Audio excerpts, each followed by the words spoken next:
Hey everybody, it's Keith with Bob's. No, it's the new Keith, the uncaffeinated Keith with Bob CNC. You seem kind of chipper without any caffeine. That's till I gotta take a nap. Okay.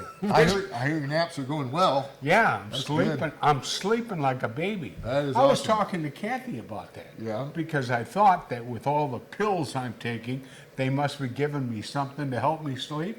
She said no. It's because I'm not drinking like 12 to 14 Diet Cokes. That would do it. Yeah, and I'm sleeping great. And I'm still here, and I'm still sitting next to my best friend Bob. And I'm with my best friend Keith, and this is Shop Talk. Yeah, Even though it was a long introduction, yeah. caffeine introduction. Yes, it was. Okay. Maybe there's a benefit to caffeine.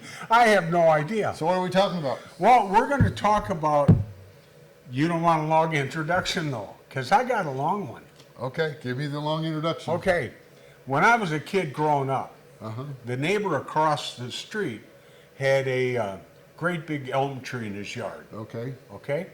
And in that elm tree was a chain block and tackle. Uh-huh.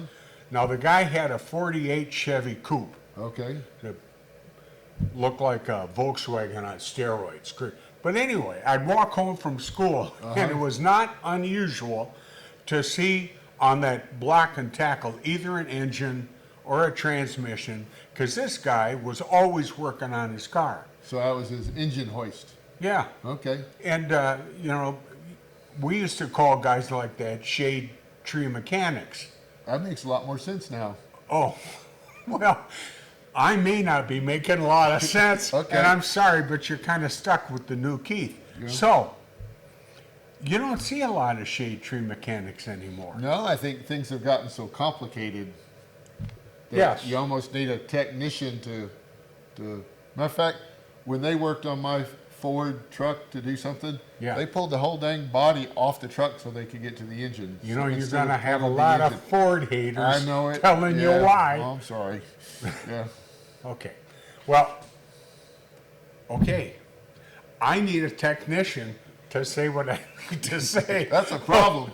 Well, I think what you're getting at is the more complicated it is, the more you need to understand it, or it's not going to work. Well, I don't know. What are you trying it to could say? be something like that. Okay. But I saw an ad. So And I saw an ad, Yeah. and the big point of the ad, it was for a CNC. It's a perfectly good CNC. In fact, it's a good CNC. Okay. But the big point of this ad was you didn't have to put it together. Oh, no Because- assembly required. No assembly. Did it say no? Probably. Well, that was the point. Limited assembly. Probably not, but there are CNCs that are a lot closer or a lot easier to put together than Bob CNCs. Absolutely, because we've got lots of parts, thousands of bolts.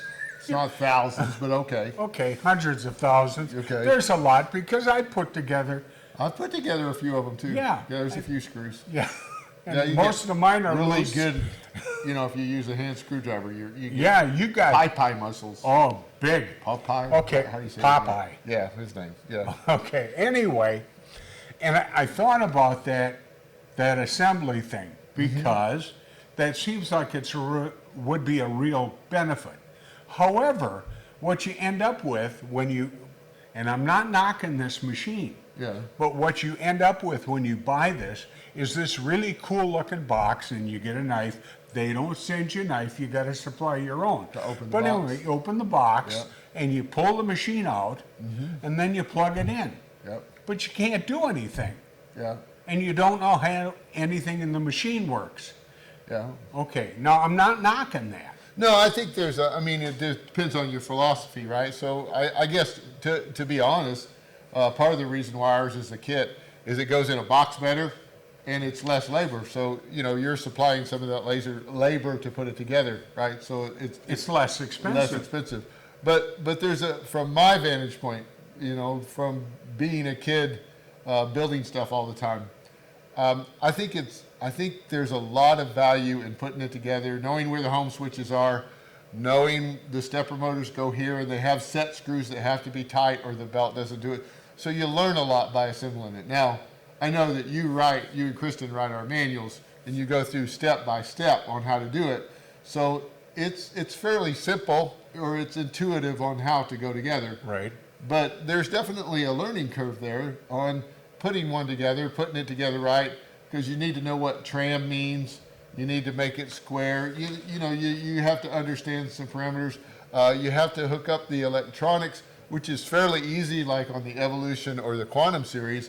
But on the KL7, I mean, you're wiring everything up.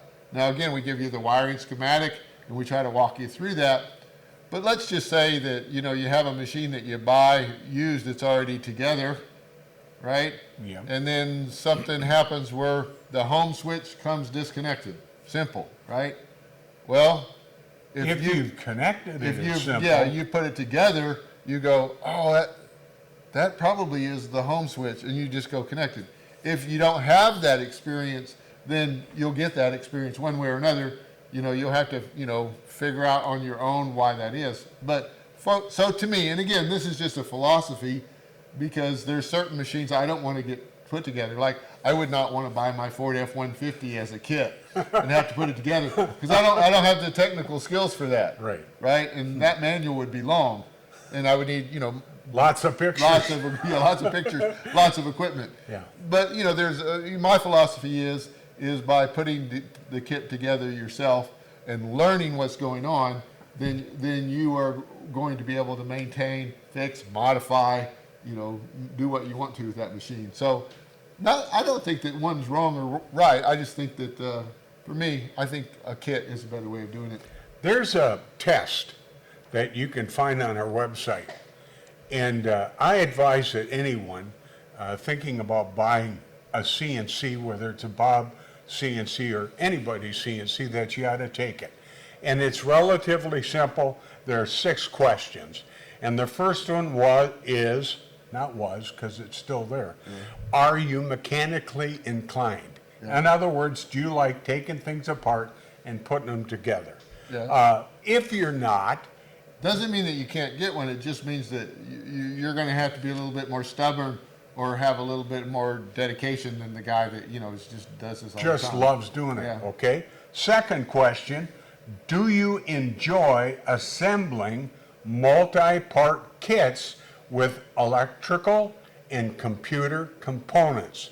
Yeah, that's what you would be doing. Yeah, which means you've got to have a pretty basic understanding how different components interact with each other. Yep. I'll just leave it right there. Okay. Do you enjoy troubleshooting and enjoy solving complex problems? I'm going to tell you the answer for Keith. Yeah. Guess. Yeah, I already know the answer. But you This happen is to, why I you have my happen best to have friend a Bob. tech support guy that helps you out. Yeah, though. absolutely. Yeah. No. Yeah. I don't like doing it. Bob said, you need to do this. You're going to really enjoy this. Yeah. No. Yeah. Yeah.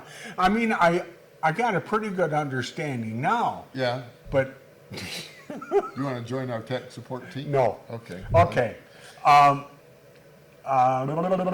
Do you understand how to download, unzip, and install computer files and programs? And that one's getting a little bit more complicated because, with the new security and Windows is, not wanting you to be able to download stuff. People are trying different ways.